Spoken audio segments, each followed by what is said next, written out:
ravie de vous retrouver pour une nouvelle édition sur Monaco Info. Voici les titres de ce mercredi 3 octobre. C'est demain que nous connaîtrons le nom des lauréats des prix de la Fondation Prince-Pierre. Avant cela, coup de projecteur sur le conseil musical de la Fondation et son mode de fonctionnement. Vous en saurez plus sur les travaux qui vont débuter le 8 octobre, boulevard du Jardin Exotique. Alors que le Monaco Luxpack vient de fermer ses portes, focus sur le savoir-faire dans ce domaine d'une entreprise monégasque basée à Fontvieille.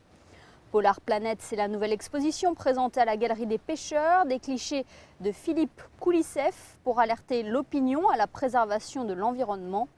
Et enfin, notre invité de la semaine est aujourd'hui Marc Monet, directeur du festival Printemps des Arts. Débutons notre journal avec cette série de reportages consacrés à la Fondation Prince-Pierre. Jusqu'à vendredi, nous allons vous proposer différents coups de projecteur puisque la Fondation proclame son palmarès demain. Aujourd'hui, de quelle manière travaille le conseil musical? Éclairage avec Sandrine Nègre et Thomas Deus. Prix de composition musicale attribué tous les 3 ans, mais aussi coup de cœur des jeunes mélomanes et tremplin musical. Si la Fondation Prince-Pierre met à l'honneur les grands écrivains et les jeunes auteurs, elle révèle aussi, à travers ses récompenses, combien la musique est un domaine primordial. C'est nous qui proposons des œuvres à la sélection, et donc c'est des œuvres que nous avons entendues à la radio ou bien en concert. Donc nous ne vivons pas dans les mêmes pays, donc nous n'écoutons pas les mêmes œuvres. Donc c'est pour chacun de nous l'occasion de découvrir des œuvres aussi que nous ne connaissons pas.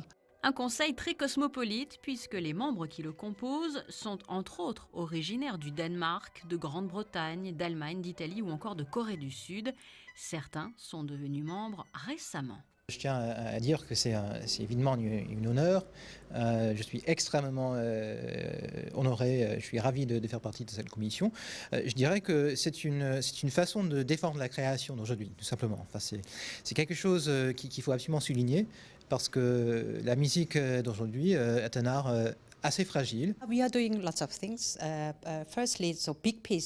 Nous faisons beaucoup de choses. Tout d'abord, chacun écoute les œuvres sélectionnées à la maison avant de se retrouver ici. Ensuite, nous sommes amenés à écouter les musiques ensemble, qu'il s'agisse de solo ou d'orchestration. Entre chaque œuvre, nous discutons et après avoir tout écouté de nouveau, nous échangeons encore avant de procéder au vote. Le nom du lauréat du prix 2018 de composition musicale sera donc dévoilé jeudi soir, salle Garnier. Lauréat qui succédera ainsi à celui de 2015, Georges Benjamin. Une œuvre de cet artiste sera d'ailleurs interprétée sur scène. Et demain, nous reviendrons sur cette rencontre entre les lecteurs et les auteurs en lice pour le prix de la Bourse de la Découverte. Information pratique à présent, des travaux de modernisation des réseaux urbains vont débuter dans quelques jours, boulevard du Jardin Exotique. Pour développer ce point, une conférence de presse a été organisée et ce en présence des différents concessionnaires qui entreprendront les travaux. Plus de détails avec Fabien Bonilla et Lionel Bernardi. De l'échangeur Sainte-Dévote jusqu'à l'intersection du boulevard de Belgique, voici la zone qui sera en travaux sur le boulevard du Jardin Exotique à partir du 8 octobre. L'objectif, la rénovation des réseaux urbains. Ils sont vétustes et datent pour la plupart des années 50. Cette rénovation est devenue aujourd'hui indispensable. La direction de l'aménagement urbain a organisé un point presse en présence des différents concessionnaires qui entreprendront les travaux. La SMEG, Monaco Télécom, la Société Monégasque des Eaux, la SMA et l'entreprise Civiam. Ces travaux ont pour but d'améliorer la qualité des réseaux sur la principauté, pour permettre à tout un chacun d'avoir une meilleure connectivité au niveau d'Internet, du Wi-Fi, une meilleure connectivité aussi au niveau du réseau électrique. Et on en profite aussi pour rénover tous les réseaux d'assainissement et d'alimentation en eau des immeubles. Les services de l'État ont attendu 2 ans pour engager ce projet de rénovation des réseaux eau, électricité, télécom, dans l'attente de l'ouverture du tunnel Albert II, de la fin de la construction de l'immeuble Angelin et de la fin des travaux de la galerie piétonne souterraine Sainte-Dévote. Ces travaux de rénovation seront effectués par tranches et les méthodes utilisées limiteront les nuisances, que ce soit en termes de circulation et de nuisances sonores. Des procédés inédits seront d'ailleurs mis en place. Là aussi, on va essayer d'être innovant, de changer nos habitudes, de répondre un peu aussi à un souhait de la population qui nous indique, on écoute et on a bien entendu le message, donc d'essayer de faire le moins de bruit, même si ces travaux sont impactants. Donc des nouveaux dispositifs vont être testés, entre autres un mur isophonique. Et on va essayer aussi de tester donc, pour chaque phase, pour chaque petit atelier, donc des petites protections phoniques aussi. La première tranche des travaux programmée en 8 microphases durera environ 6 mois. Elle débutera le 8 octobre au bas du boulevard du Jardin Exotique, près de l'échangeur Sainte-Dévote, et s'achèvera avant le Grand Prix prochain au giratoire du boulevard de Belgique. Pour tout renseignement, vous avez un numéro de téléphone, le 98 98 22 77. Le 31e Luxpack vient de se clôturer à Monaco pendant 3 jours. Plus de 450 spécialistes de l'emballage de prestige et de luxe se sont réunis au Grimaldi Forum pour présenter leur savoir-faire. Coup de projecteur aujourd'hui dans ce journal sur la société Semco, une entreprise installée à Fontvieille, experte du conditionnement plastique et de flaconnage depuis plus de 40 ans. C'est un reportage de Dominique Poulain. Créée en 1971, cette société connaît des années difficiles. Ce jeune directeur propose un plan de développement pendant 2 ans avant de racheter l'entreprise en 2013. Elle est spécialisée dans la conception, le développement et la fabrication d'emballages plastiques. On est parti du principe de la poche à douille, qui est un véritable outil pour créer ce type de packaging qui est une poche souple, capable de tenir tête en haut et tête en bas, qui va avoir des propriétés assez intéressantes d'un point de vue éco-responsabilité, puisque ça va peser 3 fois moins lourd qu'un flacon standard. Ça va avoir une restitution maximale, si on veut le comparer par rapport à un tube. On va être capable d'aller jusqu'à 98-99% de consommation du produit à l'intérieur. On va utiliser jusqu'à 50% de film en moins par rapport à un deuil pack. Puis surtout, une fois utilisé, on va pouvoir le compacter et le mettre à la poubelle. Et un taux de compactage d'à peu près 83-85%, ce qui fait qu'on ne va pas prendre de place dans la poubelle. Et l'objectif, c'est que justement le déchet reste dans la poubelle pour qu'il soit ensuite intégré dans le cycle de recyclage. Aujourd'hui, elle produit une partie de ses packaging sur la base de la canne à sucre, contribuant ainsi à une démarche éco-responsable. Aujourd'hui, il y a un vrai virage qui se prend sur l'éco-responsabilité. Il y a une vraie volonté des industriels, mais aussi des professionnels du secteur, de trouver des solutions alternatives qui permettent d'avoir des produits qui soient le moins lourds possible, le plus léger, mais surtout qui rentrent maintenant dans une logique de recyclabilité. On sait aujourd'hui que le taux de recyclage est d'à peu près 60% pour des flacons plastiques, par exemple. En ce qui concerne les films, nous ne sommes seulement qu'à 1%. D'où un travail aujourd'hui fort et une démarche de plus en plus intéressante de part des industriels de fabrication de films. En 2017, cette petite société de 7 salariés a reçu le prix du développement durable lors des trophées du Club de l'éco de Monaco. Avant de rejoindre notre invité de la semaine, focus sur cette exposition. Plusieurs photographies sont présentées à la Galerie des Pêcheurs. Il s'agit de clichés inédits du monde polaire sauvage de Philippe Koulisseff. Plus de détails avec Dominique Poulain. Philippe Koulisseff est un explorateur, mais aussi une personnalité reconnue parmi les photographes slovaques. En 2001, il crée Amazing Planet, une société spécialisée dans la création de posters, de calendriers, de livres et de DVD. Actuellement, il expose une trentaine de ses clichés à la Galerie des Pêcheurs, des prises de vue de paysages spectaculaires et des images mettant en scène des mammifères marins comme les morses, les manchots papous, différentes espèces de phoques, des baleines ou encore des ours polaires. Vous savez, la planète est fantastique, merveilleuse. J'ai voyagé plusieurs années dans les régions polaires et à chaque fois, ça a été une véritable découverte pour moi. J'ai découvert un autre monde, une autre planète.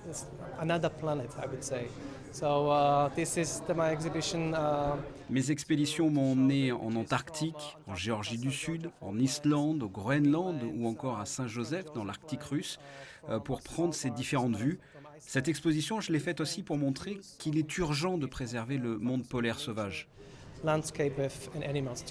Et ces voyages lui ont permis d'être le témoin de l'avènement du printemps en Géorgie du Sud et dans les îles de l'Antarctique, ou encore les pingouins revenir de leur colonie de reproduction.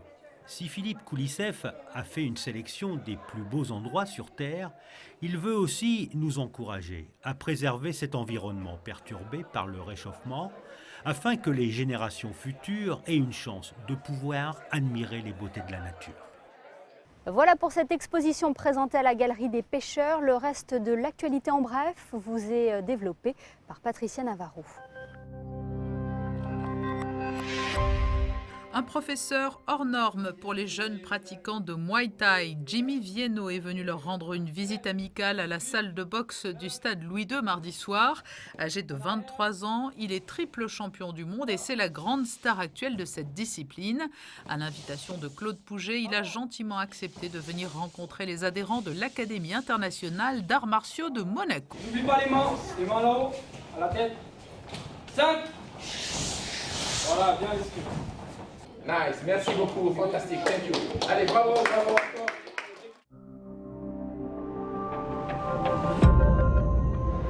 Merci si vous venez de nous rejoindre sur Monaco Info. Nous sommes avec notre invité de la semaine qui est aujourd'hui Marc Monet, directeur du Printemps des Arts.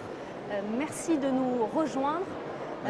Vous venez de présenter l'édition 2019 de ce festival Printemps des Arts. Est-ce que vous pouvez nous dévoiler les grandes lignes qui nous attendent au mois de mars? Je vais vous les dévoiler, même s'il y en a beaucoup de grandes lignes. Mais disons qu'il y aura une grande diversité de musique, comme d'habitude dans le festival. C'est-à-dire que nous aurons des musiques très classiques, comme par exemple les concertos de Beethoven pour piano, il n'y a pas plus classique. Nous aurons de la musique du XVIIe avec Schütz, par exemple, qui est un grand compositeur allemand. Nous aurons des créations. Nous aurons des quatuors, nous aurons de la musique mongole, etc. Donc vous voyez qu'il y a une diversité qui s'exprime et comme je le disais dans la conférence de presse, c'est pour moi fondamental, c'est-à-dire d'ouvrir les oreilles, donc d'ouvrir peut-être le cerveau aussi, c'est-à-dire être réceptif à même des choses que l'on ne connaît absolument pas. Et toujours dans des lieux très prestigieux. On est dans des lieux prestigieux et dans des lieux parfois anachroniques, comme par exemple à l'école hôtelière où nous serons dans le gymnase. C'est un lieu pas du tout prévu pour le concert, mais qui s'adapte très bien pour certaines musiques. J'imagine que c'est un gros travail de préparation, ce festival Printemps des Arts. Comment se fait la sélection du choix musical, du choix des lieux? Il y a toujours ce voyage surprise également. Vous imaginez bien, c'est-à-dire que c'est un gros travail, mais c'est normal, c'est notre travail. Donc nous travaillons en principe 2 à 3 ans à l'avance. Donc actuellement nous sommes sur 2021 par exemple, pour vous donner une idée, parce qu'il faut retenir les artistes, il faut prévoir les programmes, il faut prévoir la construction de l'ensemble du festival. Donc c'est un travail effectivement de conception important et technique bien sûr. Vous avez pris la direction de ce festival en 2003, si je ne me trompe pas. Oui. Tout le monde s'accorde à dire que vous avez apporté un nouveau souffle au Printemps des Arts. Quelle est la patte, Marc Monet? Je ne sais pas quel est mon souffle. Moi, en tous les cas, j'essaye de faire un travail qui me semble juste, évidemment. Je ne suis pas en contradiction avec moi-même. Donc, moi, j'écoute le public et j'essaye de voir qui est le public et comment il entend les choses. Et je sais très bien qu'un public, c'est une diversité complexe, c'est évident, il n'y a pas un public, il y a 1000 publics. Mais il faut essayer de le guider, de l'emmener quelque part, parfois où il ne viendrait pas de lui-même, parfois où il vient de lui-même, il n'y a pas de, je dirais, de dogmatisme quelconque. Donc il faut essayer de faire entendre cette diversité. Moi, ce qui m'importe vraiment fondamentalement, c'est donner la possibilité au public d'entendre des choses qu'il n'a pas l'habitude d'entendre. Est-ce que l'on peut revenir un instant sur cette remise de chèques réalisée au profit de l'AMAD mondiale? Oui. Comment cela s'est-il fait? Écoutez, c'est simple. Nous avons travaillé, nous, avec le Congo, avec la République démocratique du Congo. Nous avons fait un voyage avec la princesse à Kinshasa. Nous avons eu des contacts, nous avons réalisé des concerts dans le cadre du Printemps des Arts à Kinshasa. Et la princesse est aussi présidente du festival, mais aussi présidente de l'AMAD. Et l'AMAD, vous savez que c'est une association extraordinaire qui essaye de soutenir l'enfance, je dirais malheureuse, tout simplement. Et au Congo, il y a de quoi faire. Donc, nous avons pris l'initiative l'année passée, sur le dernier festival, c'est-à-dire cette année quand même, 2018, de consacrer la recette d'un concert pour aider l'AMAD, aider des projets sur le Congo. Voilà, c'était une réaction très humanitaire et nous sommes très heureux d'avoir donné ce chèque à l'AMAD qui pourra soulager, petitement certainement, mais en tout cas soulager de l'enfance, aussi des femmes, puisque l'AMAD intervient pour l'aide à des femmes dans des états absolument épouvantables. Donc moi je trouve ça formidable. On va rappeler les dates du Festival Printemps des Arts. Elles sont inscrites juste derrière vous, oui, du 15 mars. Tout à fait, 15 mars, 14 avril, comme toujours à peu près cette période. Et le programme est désormais en ligne sur votre site internet. Tout à fait, à partir d'aujourd'hui. Merci beaucoup Marc Monet. Merci à vous. Et je vous propose à présent de découvrir les prévisions météo pour les prochains jours. C'est une belle journée qui nous attend ce jeudi avec beaucoup de soleil au programme. Les températures remonteront légèrement. Il fera 17 degrés le matin et 24 dans l'après-midi. Vendredi, journée très ensoleillée encore avec aucun nuage dans le ciel. Samedi, quelques légers passages nuageux sont prévus et la journée sera donc partagée entre éclaircies et grisailles. Dimanche, le week-end se poursuivra sous les meilleurs auspices avec un très beau temps mais des températures en baisse, comprises entre 17 et 20 degrés selon les moments de la journée. Le début de semaine prochaine s'annonce tout aussi agréable avec un bel ensoleillement. Ce journal touche à sa fin. Merci de nous avoir suivis. Dans quelques instants, Alexandra Pagny vous emmène en Chine dans les coulisses de l'exposition Princes et Princesses de Monaco, une dynastie européenne. Très belle soirée à tous sur Monaco Info.